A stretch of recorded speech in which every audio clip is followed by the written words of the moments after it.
उधर गीतांशी को अपने पिता की सारी सच्चाई का पता लग जाता है। वह पुलिस की मदद लेती है कि मुझे और राय परिवार को देशमुख से खतरा है, हमें सुरक्षा चाहिए। फिर गीतांशी सन्नी के फोटो को पति बनाकर 7 फेरे लेती है और अपनी मांग में सिंदूर भरती है। घरवाले उसे पागल कहते हैं कि तू सन्नी के चक्कर में पागल हो गई है। देशमुख उसकी शादी और जगह करना चाहता है, मगर पुलिस आकर रोक देती है। एक बार सन्नी की माँ मंदिर आती है। गीतांशी उसके पैर छूती है और फोटो से शादी की बात बताती है कि मैंने सन्नी के फोटो से शादी कर ली है। वह गीतांशी को धमकाकर चली जाती है और गीता पड़ी हुई रोती रहती है। उधर सन्नी और गोपी मुंबई आ जाते हैं और अपने घर आते हैं। उनका पूरा स्वागत होता है। सास गोपी से पूरा प्यार करती है। राय साहब भी बहुत खुश होते हैं। गीतांशी को उनकी शादी का पता लगता है तो उसके दिल पर बिजली टूटती है। गीतांशी बुरी तरह टूटकर सन्नी के फोटो को सीने से लगाकर बुरी तरह रोती है और चाकू से अपने शरीर पर सन्नी का नाम लिख देती है और घायल हो जाती है। उसके घर के उसे अस्पताल लेकर जाते हैं। उसके होठों पर सन्नी का नाम होता है। देशमुख बोलता है, सन्नी की वजह से मेरी बेटी का ये हाल हुआ है, मैं उसे मार डालूंगा। मगर उसकी पत्नी रोकती है, कहती है अगर सन्नी को कुछ हुआ तो उससे पहले यह मर जाएगी। गीतांशी को होश आता है। एक बार गोपी सास के साथ मंदिर में पूजा करती है। गीतांशी उन्हें देख लेती है और गोपी को देखकर वह गुस्से में भर उठती है और उसे मारने की सोचने लगती है।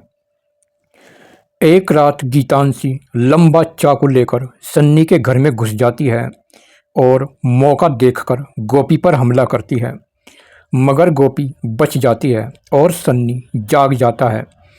वह गीतांशी का पीछा करता है। वह बचकर भागती है, मगर दूर जाकर पकड़ी जाती है। सन्नी के दिल में जो उसके लिए प्यार था वो भी खत्म हो जाता है। सन्नी उसे गंदा खून बताकर जली कटी सुनाता है। गीतांशी उसके पैरों में पड़कर पूरी रोती है और माफ़ी मांगती है। कहती है मेरा कसूर क्या था जो तुमने गोपी से शादी कर ली। सन्नी कहता है जिस घर का कोना निर्दोष लोगों के खून से सना हुआ हो, मैं उस घर से रिश्ता कैसे रख सकता हूँ।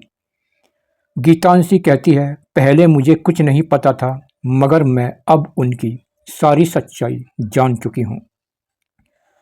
तभी दोनों चारों तरफ से गुंडों से घिर जाते हैं। तभी भीमा सामने आकर कहता है जो हमारी सच्चाई जान गया वह जिंदा नहीं रहेगा। तभी दोनों पर भयानक हमले होते हैं। यहाँ सन्नी गुंडों को बहुत बुरी तरह पीटता है। यहाँ भारी लड़ाई होती है। तभी पुलिस आ जाती है। गुंडे भाग जाते हैं और थाने में गीतांशी अपने बाप की सारी सच्चाई बता देती है और सन्नी भी सबूत दिखाता है।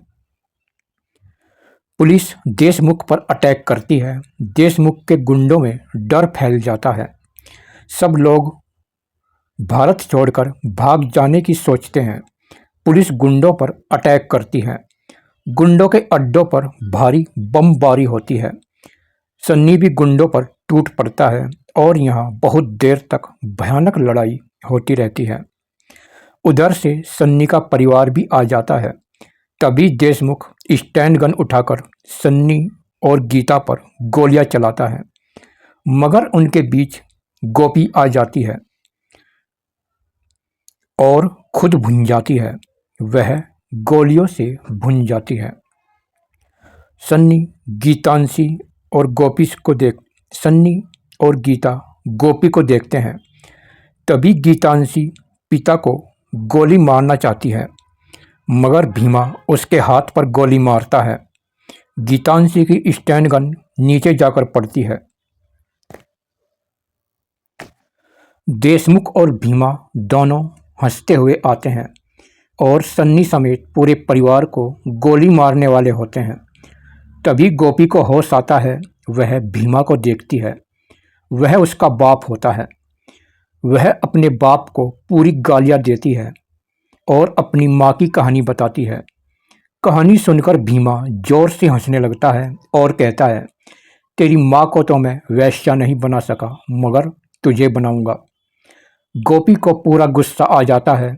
वहाँ स्टैंड पड़ी रहती है।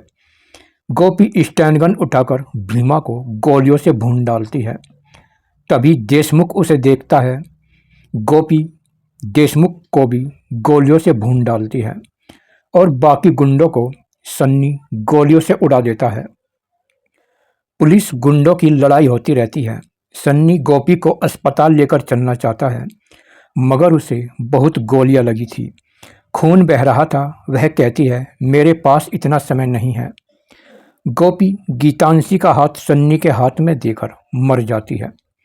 सब लोग बुरी तरह रोते हैं।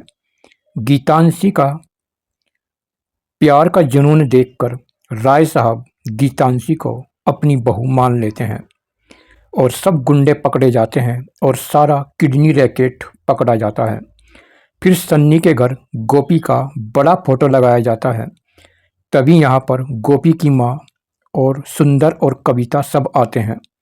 गोपी की माँ अपनी बेटी पर गर्व करती है कि जिसने भीमा जैसी गंदगी को ख़त्म कर दिया। सब लोग शोक सभा में शामिल होते हैं। सन्नी और गीतांशी गोपी को महान बताते हैं और इस तरह फिल्म का अंत होता है। फिल्म का नाम है कॉन्फिडेंस द ग्रेट लव। ये फिल्म आपको कैसी लगी कमेंट बॉक्स में ज़रूर बताना। और ये फिल्म हमने लिखी है। अगर आपको इस कहानी पर फिल्म बनानी है तो हमसे ज़रूर संपर्क करें। धन्यवाद।